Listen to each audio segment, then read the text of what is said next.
I feel like I swallowed razor blades this morning. I'm Mike Payton, and this is Mike Payton Music. The great news is I have 4 gigs coming up this week. 4 gigs to do in 2 days. So what will I do? Disclaimer. This is not intended as medical advice in any way, shape or form. This is just my account of what I do when I have to work and I'm sick. As I said, I woke up with a scratchy throat. And it's the north of England, it's November, it's winter, 'tis the season. I had 2 gigs booked in this week, and then yesterday I confirmed 2 more gigs on the same day, which is great when you're feeling okay, but when you're not feeling okay, it's not so great. I have a plan after years of performing. Sometimes you get sick and you have to go on stage. The show must go on. And I've found a few things that work for me, which I'm going to share with you now. So, vitamin D. If you live in a country like the north of England, where it's basically winter for 11 months of the year, vitamin D is crucial. It might stop you getting sick in the first place. When I am sick, I tend to take more vitamin D. Pretty sure you can't overdose on it, but don't quote me on that. So rest is important. Rest as much as you can. Sleep as much as you can. I cancelled my day job for the week. I'm basically on call anyway, so I just haven't answered the phone. Hop in the shower.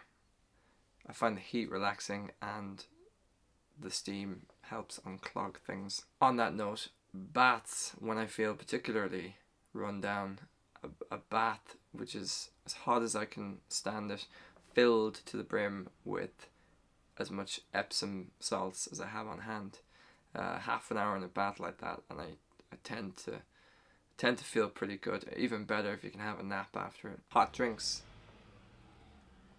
I tend to love coffee, but for some reason when I'm sick, I don't enjoy it as much. So I drink copious amounts of tea, regular tea, some herbal stuff, whatever works for you. I drink tea with milk because I like it that way. A lot of people say about dairy affecting your vocal cords. Whatever. If you're sick, you're sick. Maybe don't have a latte just before you go on stage, but generally speaking, if I have a tea or a latte during the day, it's not going to have any effect on my gig in the evening. Stay warm. Put on your layers. Use your hot water bottle, put on your heating, whatever it is. Now's not the time to become Wim Hof. I mentioned vitamin D earlier. Another vitamin I find useful is zinc, particularly zinc lozenges. Zinc lozenges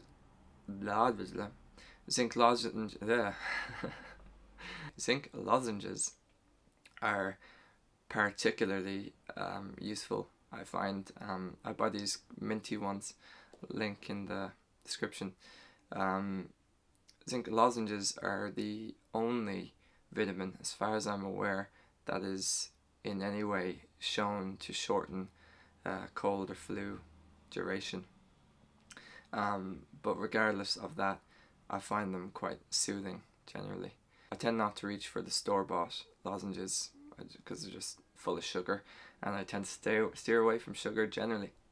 In terms of pain relievers, in an emergency, as in I have a sore throat and it's going to stop me from singing, ibuprofen works as an anti-inflammatory, and that's why it relieves pain by bringing down the inflammation. And if you are sick, your vocal cords are probably inflamed, so that helps with that. Whereas things like paracetamol is just a pain blocker. It doesn't bring down the inflammation. So if you have to sing, it's not gonna help you.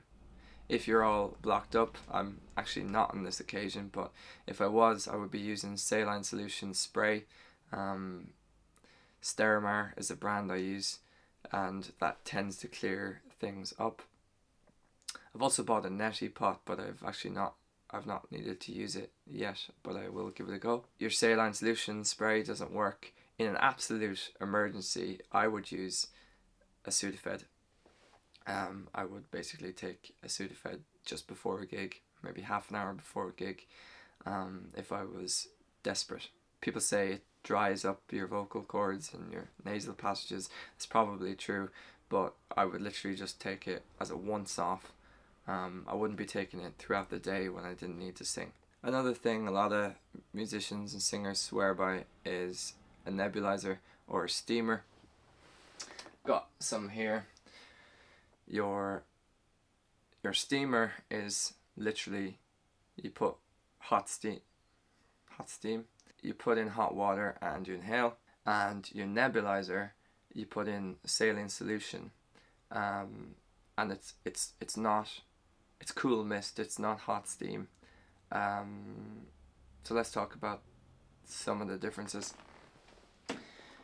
To be honest, I use a nebulizer all the time, especially if I have a lot of gigs in a short period, between sets, between gigs in the same day. I swear by it. I think the salt in it really helps keep the moisture there. The steamer I don't use day to day. It's ceramic, it's not that portable, and you need boiling hot water, which sometimes at gigs isn't always available to you. But the nebulizer you can pop in your pocket and bring it anywhere. But also, apart from that, I find it just more effective. The steamer I will use when I'm sick, purely for comfort, but I mean, maybe if I had it at the side of the stage and I had to inhale it just before going on or something, but the nebulizer for me is much more practical, and I find just on a normal use when I'm not sick, that after 5 hours my voice actually feels very, very good using the nebulizer. So the nebulizer I recommend. If there's a choice between buying the two, I recommend the nebulizer. From a gigging point of view, just thought of something else there actually. Try and not go full Mariah Carey. What I mean by that is, when you're singing, try and pick songs that are really easy to sing. I mean, you should be picking sing-along songs anyway if you're playing in bars. Any songs where the audience sings along is going to be your friend, and any song that doesn't stress your voice is also going to be really helpful. Also, maybe think about the key you're singing certain songs in. If you know you're not going to be able to hit those high notes, then either cut it from the set or adjust the key to something more comfortable. I don't use backing tracks, but when I'm sick, I wished I did, because sometimes there's guitar solos in there and it's really padded out, and also your voice isn't as prominent. Your voice isn't as prominent in the mix. If you sing in a band, get one of the other guys to sing a few songs. So that's about it, really. If you have any hints or tips or hacks, put them in the comments below. If you want to hear how they went, I can make a follow-up video. Just leave a comment. If you've liked this video, hit the like button, and if you want to see more content, subscribe and hit the bell notification button as well. That would be fantastic. Okay, well, I'm gonna go to bed, and see you later.